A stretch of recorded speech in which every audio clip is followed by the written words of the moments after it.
I'm Kelly and welcome to my channel. How's this look? I'm outside today. I'm at the Capitol. It's Statehood Day. I usually pop in on Statehood Day to see the electrolier. I don't know, that's a fancy word for chandelier. Lit up because it's only lit up a few times a year. And so I thought I needed to do a video. This is called Kelly Loves Books and Movies, but I haven't done a movie video yet. So I thought I would talk about, I'm a little bit of an Oscar geek, and so I try, for the last 7 or 8 years, I have been trying to see every single movie nominated for the Academy Awards in that year, so before the ceremony, to see them all. And this year I finally did it. Most years I get close. Most years I get like 1 or 2 away, and it's usually like an international feature film that I can't see. This year I did do them all. I was pretty proud of myself. I started out with 18 of the 53 that were nominated, which is kind of a low number. I try throughout the year to see things I think are going to be nominated, so like obviously Barbie and Oppenheimer and all that I could see in the summer. So by the time that the nominations were announced, I had seen 18 of the 53. So that was quite a lot to see in the time between the, nominations and the ceremony. But then consider 15 of those are shorts, and I usually see those in, we have some of the theaters here have shorts programs, so over the course of a couple evenings I can see all the 15 shorts. So, seeing everything, I thought I would talk about a few of the movies that were nominated or even won for an Oscar that are more lesser known, maybe lesser seen. Obviously everybody's seen Barbie and Oppenheimer and those sort of things. So the first one I'd like to talk about is Godzilla Minus One. Godzilla Minus One actually won for visual effects, and it was so exciting because it was a pretty low budget for visual effects, and for them to win was a pretty big deal. It was actually probably in my top 5 of movies I saw, of 2023 movies I saw. It's about a guy, he's a kamikaze pilot, and he chickens out. He does not fulfill what he's supposed to do. And he lands on this island and says, "Oh, my plane's broken, something's wrong with it." It is where that mechanics are. And they kind of figure out that, yeah, it's not really broken, you're just a sucker, you're just a chicken. And so obviously there's great shame in being a kamikaze pilot and not going through your whole deal. But anyway, he's on the island, Godzilla shows up, they all, a few survive, he goes on, gets home in Tokyo, and his whole family has, been killed, his whole neighborhood has been bombed. He winds up, there's one neighbor that's still around. He winds up befriending this other woman who has a baby, and her whole family and everything has been killed. And he goes on. He gets a job being a minesweeper. Taking care of the mines that are out in the bay.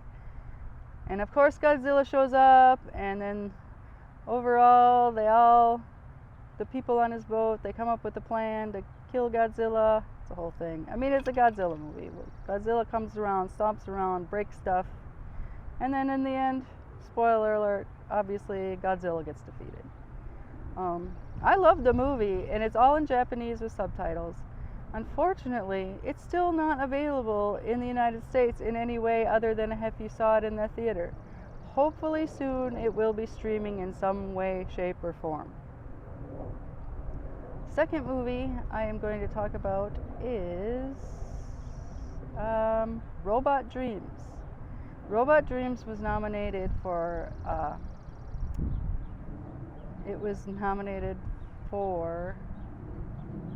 animated feature. What am I thinking? It was nominated for animated feature.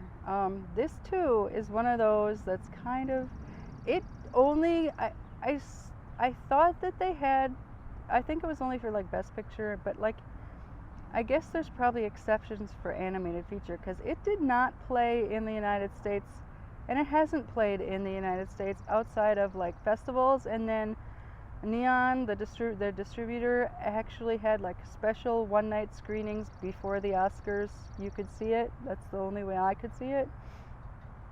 And otherwise, nobody saw it. It is a really good movie. It's about a dog and his robot friend, and things happen, and there's no dialogue in this movie. It's all just, the score and what's going on the screen. Basically, the dog, he orders a robot because he's lonely, and then he and the robot are friends, and it's kind of cute, teaching the robot how to, normal life things. And then something happens, and they kind of are separated, and that's sad, and you see what the dog goes through to try to get robot back, and then ultimately, something happens again, and, it's an animated feature, happy ending. But, yeah, it is actually getting released in U.S. theaters on May 31st. That might be limited to begin with, but then I think it's going to be wide, and I definitely think it's one you should go out and see. If you like, it's a cute movie. The third movie I want to talk about is what was my favorite movie of all the nominated films. It's actually my favorite. Technically I saw it in 2024, but since it's a 2023 release, my favorite movie of 2023, and that was Perfect Days. It was nominated for International Feature. It takes place in Tokyo. There is a man, and his job is to go around and clean all the really fancy public toilets in Tokyo. And I kind of knew this, but I kind of didn't. They have all these super fancy, like all different designs and architecturally kind of neat public toilets in Tokyo, and his job is to go around and clean them. And he lives a pretty simple life. And oh, side note, Tokyo's been on my list anyway to go to, but someday when I get there, I'm gonna have to go see all those public toilets because they're pretty cool looking. Anyway, he's got a pretty simple life. He gets up in the morning, he gets ready, gets in his van, goes to his job, does all the things. He's got a fascination with trees. He comes home, he goes, it's pretty regimented life.